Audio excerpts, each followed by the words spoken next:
Hey, I'm Matt, and after a year with this SUV camper bed, I rebuilt it from scratch. It still collapses in the trunk when you're not using it, and still has a pull-out table. But this new table doubles as a drawer, and the actual sleeping platform is way more comfortable. And it even has a secret compartment for hiding your valuables. I'll show you how I made it and why I changed the things that I did. The bed consists of 3 parts: the base, the sliding platform, and the drawer. But before I start building, I'll show you how I measured the cargo area.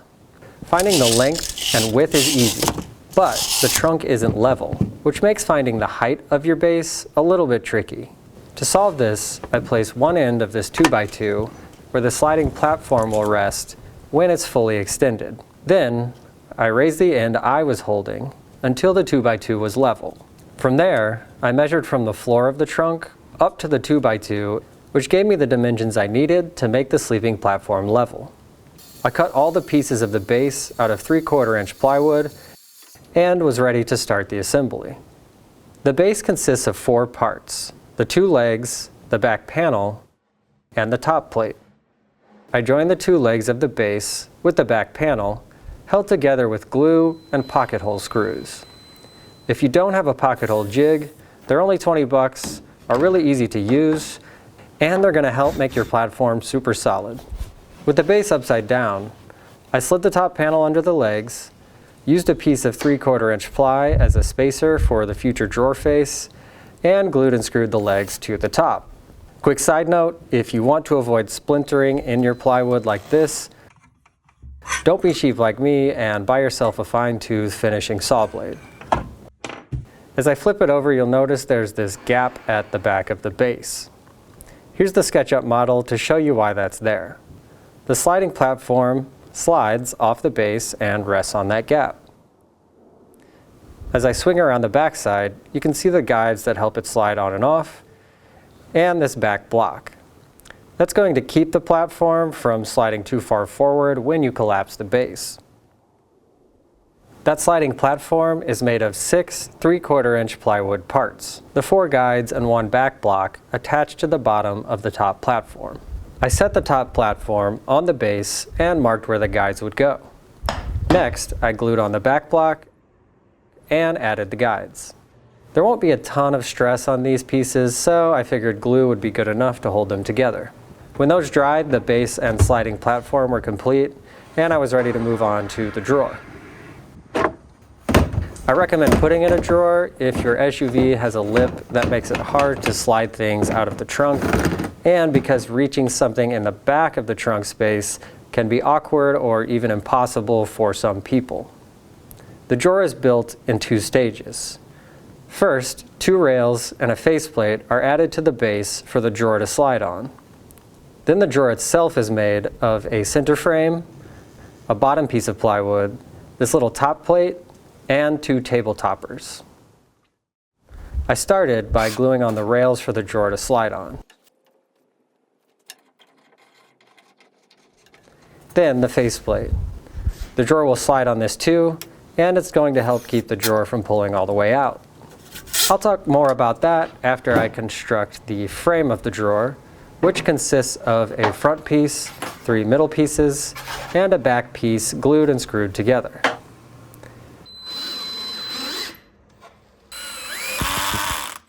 To attach the bottom of the drawer, I spread some glue, dropped on a 1/2 inch piece of plywood, and nailed it on.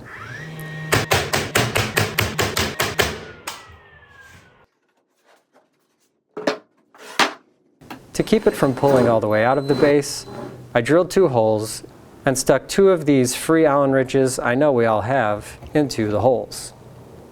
These will stick out underneath the drawer and hit the faceplate I added earlier, which will keep the drawer from pulling all the way out of the base when you don't want it to. And since the drawer won't pull all the way out, I'm adding a thin strip of 1/2 inch plywood to the part of the drawer that will stay in the base. That's so these tabletop panels can be removed without part of them being stuck in the base. That piece is glued and nailed on just like the bottom was. The tabletop panels are also 1/2 inch plywood and nest perfectly on top of the drawer. To keep them from sliding around, I put a hole in each corner and popped in a piece of dowel rod. These hit the sidewalls of the drawer and lock the table toppers in place. Instead of drawer pulls, I'm just chamfering the edge of the drawer face. I'll grip the chamfer on both sides and slide the drawer out. If I were to remake this, I'd cut this 45-degree angle with my saw before assembling, so I added that to the SketchUp model. On the previous version, I didn't add any kind of stain or finish to the plywood, which meant it got pretty dingy pretty fast. So to finish this one, I plugged my pocket holes, sanded, spelled subscribe wrong twice, painted the edges and table components black, and applied some satin polyurethane. This older version was slightly cheaper to make and had about 6 more inches of platform length, so you might still prefer it. However, this new design is 4 inches lower, which means I can put a 4-inch foam mattress on it without feeling like my face is up against the ceiling while I'm sleeping. Now that we have more headroom, I bought this 4-inch foam folding mattress, but it didn't exactly fit. I pulled the foam out of the fabric housing, traced the shape of the wheel wells, and cut the mattress to shape with what I'm calling the shear the sheep method. I stuffed them back in and tried to do a quick product review. You're trying to do me dirty. She likes it. Okay, so I'm 6'1". If I lay down with my legs straight in the bed, I do have to have my head propped up a little bit. And then when I go to sleep, I'm a side sleeper. I bend my legs a little bit. So if you're over 68 inches tall and you sleep on your back or on your stomach, this might be a little too short for you. Personally, for me, I think it's great. And I'll show you how it all sets up. I put the base in first, then the drawer, and the Allen wrenches drop right in there to lock it into place. The table toppers sit on top and the whole thing slides in. The top plate slides on real easy and nests on the base. To make the bed, just fold the seats down, slide the top platform back, and allow it to drop perfectly into place. The mattress unfolds super easy now, and the drawer pulls out surprisingly smooth. These table toppers are easily removed for drawer access, and if you want to fully remove the drawer to set on a picnic table or to access your secret stash, just pull these little guys out. One last minute update I made to the sliding platform was adding some loops from an old backpack strap to make it easier to pull forward. I'd love to know which of these ideas you're going to use in your build, and also check out the links in the description for all the things I used and the free 3D SketchUp model.